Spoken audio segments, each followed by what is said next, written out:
The freedom to farm, if you compare it to Zimbabwe, the farming is totally controlled there. You can be overtaken at any time. Here, of course, it's the total freedom. We can grow what we want. We can try and sell what we want to who we want. So it's very nice just to farm normally again. He may be a long way from his country, but on this farm in Nigeria, Ivan Reed feels at home. And then the sorghum, we must feed the sorghum, but not now, it'll be November. Ivan is Zimbabwean and has 300 Jersey cows. He and 12 other Zimbabwean farmers were invited here by Nigeria's Kwara state and allowed to lease 1,000 hectares each in Shonga, about 400 kilometers from Lagos, so they could run commercial dairy and crop farms. Professor Muhammad Ghana Yisa is the state's Commissioner for Agriculture.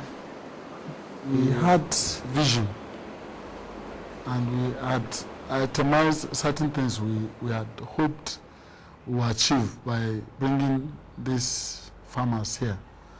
One of the reasons we had was if these people come practice agriculture, mechanized agriculture at large scale, there will be abundance supply of food. That is happening now. Two, we had envisaged that there will be technology transfer from these farmers to indigenous farmers. This is also happening. The Zimbabwean farmers own only 40% of the farms. The rest belongs to Nigerian banks and the government. Their leases can be renewed after 25 years. Ivan relocated here in 2005 with his wife and son. It's been a very good experience. It's been a lot of fun. We arrived to just virgin bush. We're basically given GPS points, had to mark them out ourselves and clear the bush, find water, put down boreholes, build a house, build the sheds, import the cattle. So it was right from grassroots, and it's been tremendous fun. It really has. However, the circumstances that drove Ivan to Nigeria were nowhere near enjoyable. In the year 2000, Zimbabwe's independence veterans attacked white-owned commercial farms, burning, looting, and chasing the owners away. All this was done with the approval of President Mugabe's government. The land was later redistributed to blacks, leaving more than 4,000 white farmers homeless, none of whom were ever compensated. Though some of the black farmers that took over have been successful, the country's food production has been badly disrupted. Speaking at the recent UN Summit on Food Security in Rome, Mugabe blamed the situation in his country on climate change and the West. The frequency and severity of droughts and floods has intensified over the last 10 years, undermining the region's ability to attain the Millennium Development Goals and the targets of the 1996 World Food Summit. There is also the challenge of punitive policies of certain countries whose interests stand opposed to our quest for the equity and justice of our land reforms. We face very hostile interventions by these states which have imposed unilateral sanctions on us. John Worsley is an activist in Harare.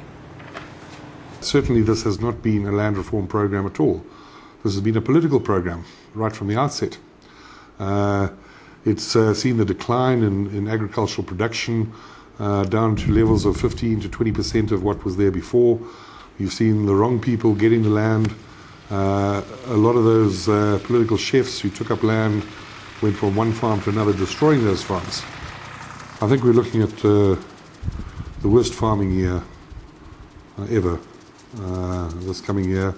In terms of preparedness, there's less arable land that's been prepared, there's less inputs available, seed and fertilizer, and there seems to be less agricultural wool, so to speak, than we've ever seen before. So regardless of what sort of season we have, right from the outset, it's destined to be a disaster. The farmers who fled are now putting their skills to use in Nigeria. Africa's most populous country imports about $3 billion worth of food every year. And ever since oil was discovered in the Niger Delta in the 1950s, agriculture hasn't been a national priority. Zimbabwean Graham Harty told Africa Journal correspondent Hannington Osodo that he used to be one of the best wheat farmers in Zimbabwe. We had 300 hectares under irrigation, intensive irrigation, 2 crops a year on the same piece of land. And we also did export crops to Europe, mange to peas and English runner beans. We were employing 600 people, so we had a school for 250 children. And we really were part of the community, and that's probably what cost us, is that we had too big an influence on the community. For me, it's been exciting coming here. I'm doing what I want to do, which is feed people. That's all I've done all my life. Graham now grows cassava on 600 hectares, making him the biggest individual grower of the crop, according to people here at least. The cassava is used for local consumption and glucose and ethanol production. He's employed 250 workers, and Kwara State has now asked Graham to help train Nigerians in commercial farming at a nearby institution.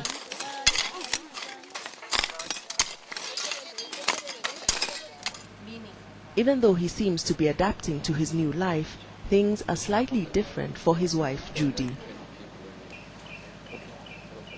It's been quite difficult, especially for the women, I think, because we've left behind our families.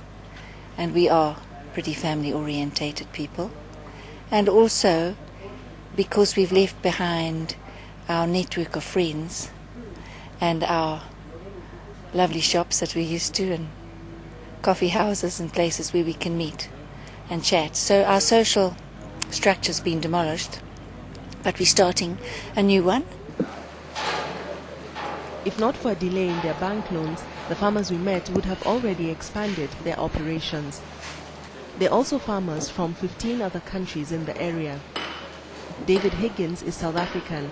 He recently joined this dairy farm, which is also one of the biggest fresh milk factories in the country. Nigerians mainly rely on powdered milk.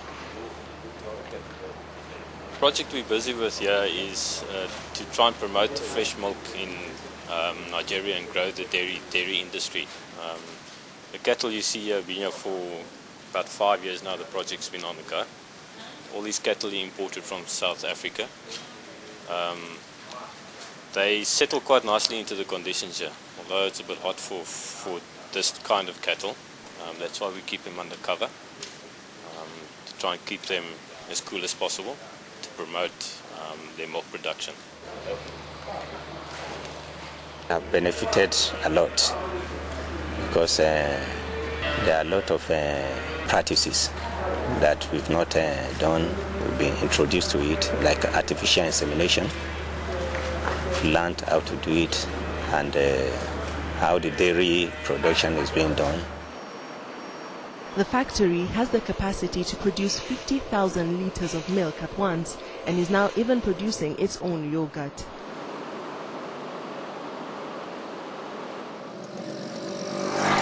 Because of the new farmers in Shonga, local people are reaping benefits, even though many were apprehensive about the foreigners in the beginning. According to state statistics, about 4,000 people work on the farms during peak seasons. The area now has better roads and electricity. Village elder Zubairu Abubakar is happy. Since the farmers came here, we have been living well together and working well together. Kwara State plans on exporting food to other countries and has built this cargo terminal in readiness. Meanwhile, about 300 farmers still on their land in Zimbabwe could soon be evicted. But with commercial farming opportunities opening up in Nigeria, they may also have the chance to turn their loss into gain for another nation.